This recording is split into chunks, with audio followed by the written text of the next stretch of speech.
Bonjour à tous et à toutes, je continue sur l'octroi et je vais vous parler de la construction d'une guérite pour l'employé d'octroi de la gare SNCF, qui était au même endroit que maintenant. Voilà. Je pense qu'il devait y avoir plus de trains à l'époque simplement. Alors, je découvre un courrier daté du 11 février 1874 adressé au maire de Thiers, Monsieur Antoine Cerisier, celui qui a précédé Étienne Guillemin, pardon. Voilà, Monsieur Antoine Cerisier.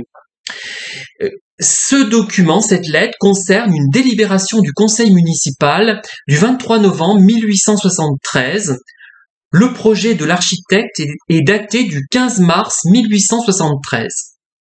Le projet devra être validé par le préfet.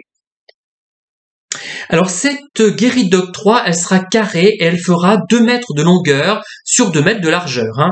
Donc 4 mètres carrés, si je me trompe pas, et sa hauteur sera de 2 mètres 85. Voilà. Donc vraiment c'est une guérite, c'est pas un bâtiment d'octroi dans lequel on peut habiter. La toiture à 2 pentes de 3 mètres de long sera couverte de zinc, du numéro 14. Alors là, je pourrais pas vous en dire plus. En bois de sapin, elle sera pavée de chêne et le plancher sera en pin. Les joints seront recouverts par des liteaux. La porte d'entrée sera munie d'un volet. 3 petites croisées seront fermées d'un volet ferré.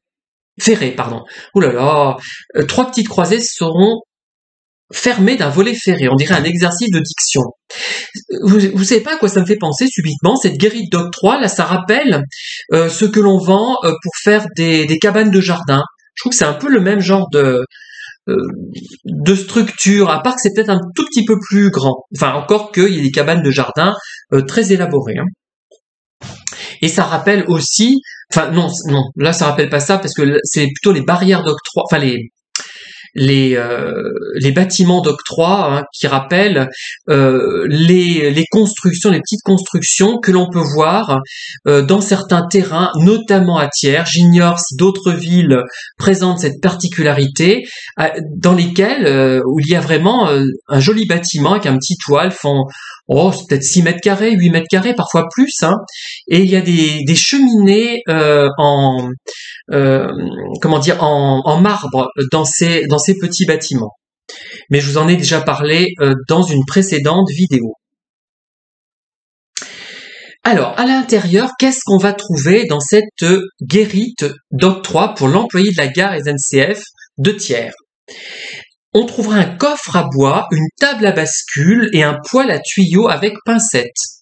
Elle sera peinte avec 3 couches de peinture à l'huile à l'intérieur et à l'extérieur. Elle sera bâtie dans toutes les règles de l'art et conformément au modèle adopté par le chemin de fer. J'en sais pas plus pour l'instant. L'architecte de la ville produit finalement un devis d'un coût global de 553 francs qui comprend les éléments suivants que j'ai réunis sous forme de tableau. Alors il y a des semelles en chêne, des lambourdes en chêne pour un coût global de 36 francs. Des potelets d'angle en sapin, des portes en sapin, des chevrons de ferme, des entrées pour un coût global de 45 francs 90. Des côtés, des couvertures, des pointes, des talus pour la porte et le volet, des volets décroisés pour un coût global de 122 francs 04. Une couverture en zinc numéro 14 et pour un coût global de 81 francs. Une serrure et pan de vis, un boulon entre 0,12 et 0,20, c'est précis. Une pommelle vis en pan pour un coût global de 51 francs 50. De la peinture à l'huile qui coûtera 75 francs pour les fameuses 3 couches.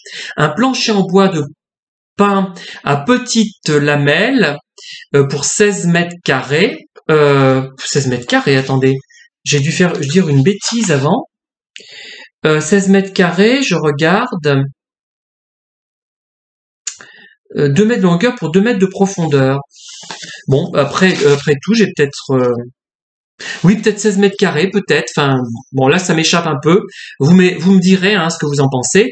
Donc là, pour 16 francs, le coût global est 16 mètres carrés. La vitrerie Pour les croisées, ça coûtera 6 francs 48. Le poêle en fonte avec tuyau coûte 35 francs et la table 10 francs, coût global 45 francs. Les frais imprévus qui représentent un dixième, 47 francs 88. Les honoraires de l'architecte, 26 francs 20. Et le coût global, 74 francs 0,8. Donc là, et l'ensemble, ça fait 553 francs. Alors, je reviendrai sur les éléments techniques dans une autre vidéo. Je ne sais pas laquelle, on verra. Voilà. Alors, plusieurs entrepreneurs font des propositions, ont fait des propositions pour ce bureau, cette guérite d'octroi de la gare. Le 15 novembre 1873, Monsieur Rimbert, R-I-M-B-E-R-T,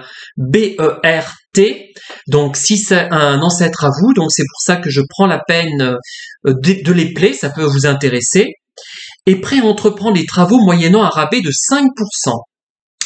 À la même date, Monsieur Figuerias Voile s'engage à construire le bâtiment pour la somme de 500 francs, mais sans payer aucun frais.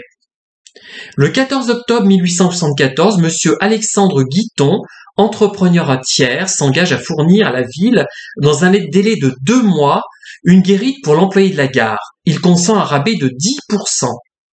La ville s'engage à payer au Sieur Guiton la somme de 498 francs.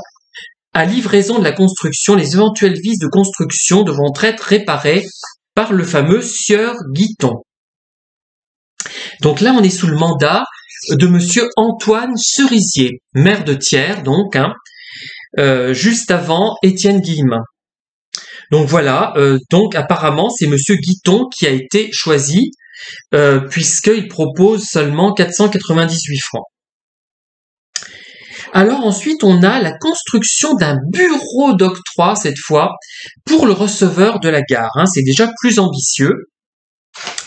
Et là, le prix est plus élevé, puisqu'il est même 3 fois plus élevé, même plus de 3 fois, un peu plus, puisque ça va coûter 1605 francs 55. Alors, là, c'est le 17 janvier 1881. On n'est plus sous le mandat de Monsieur Antoine Cerisier, mais sous celui de Monsieur Antoine Guillemin Bétan, puisque vous savez qu'il y a une tradition à Thiers, notamment, qui consiste à mettre le nom de l'épouse après le nom du mari. Donc, Guillemin, le nom du maire, du mari, Bétan, puisque l'épouse d'Étienne Guillemin, Bétan, était une demoiselle Bétan. Bétan, ça rappelle un peu Mauricia de Thiers, vous avez peut-être lu le livre, qui m'a d'ailleurs été prêté gentiment par une journaliste de la montagne, Laurence Couperier, qui habite pas très loin de chez moi, et que j'ai lu avec beaucoup d'intérêt.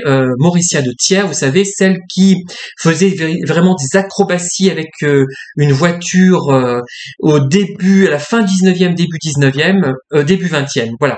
Mais j'ai un peu oublié tout ça, malheureusement, faudra que je me replonge là-dedans, et je vous en parlerai peut-être dans le cadre aussi de l'octroi. Donc, alors, j'ai fait un tableau, aussi j'ai réuni mes informations sous forme de tableau également. Alors, les feuilles et maçonnerie en fondation coûtent environ 150 francs. Maçonnerie de briques à parement vu compris, joint crépi et enduit intérieur avec badigeon, 451 francs. La charpente, 184 francs 50. Le rabotage, 25 francs 23. Toiture, y compris les chevrons, lame de parquet avec baguette sur les joints, 124 francs 80. Lambrequin, découpure, 61 francs 60. D'ailleurs, il y a des choses qui me paraissent un peu incohérentes. Enfin bon, je reviendrai là-dessus. Toiture, couverture en tuiles de Marseille, 78 francs 72. Chenaux ordinaire et tuyaux de descente, 24 francs 90. Plancher ordinaire à lame de 0 à 14 de largeur, y compris l'embardage, 60 francs. Porte croisée, y compris les volets et la serrurerie, 148 francs 60. La peinture intérieure, 74 francs 55. La rémunération de l'architecte, 76 francs 45. Pour un total de 1605 francs 55. Alors le maire, Étienne Guillemin Bétan, précise que cette construction est prévue au budget de 1880 pour la somme de 1500 francs. On peut espérer un rabais de l'entrepreneur. La somme sera prélevée sur l'emprunt de 380 000 francs qui a été réalisé auprès du Crédit Foncier. Il existe une convention entre tiers et la Compagnie des chemins de fer de Paris-Lyon Méditerranée du 5 juillet 1880. Le PLM autorise Thiers à établir dans la cour des marchandises de la gare, de manière provisoire, une construction en bois de 4 mètres de long sur 3 mètres de large et 3,50 mètres de hauteur pour l'octroi. Thiers devra payer 5 francs par an. Les frais de timbre et d'enregistrement incombent également à la ville. Voilà, j'en reste là pour cette fois. Je vous dis à très bientôt pour la suite de l'histoire de l'octroi de Thiers, prise de façon un petit peu échevelée et dispersée, mais qui reflète l'état d'avancée de mes recherches et qui reflète aussi mes incompréhensions, mes incompétences. Bonne soirée et à très bientôt.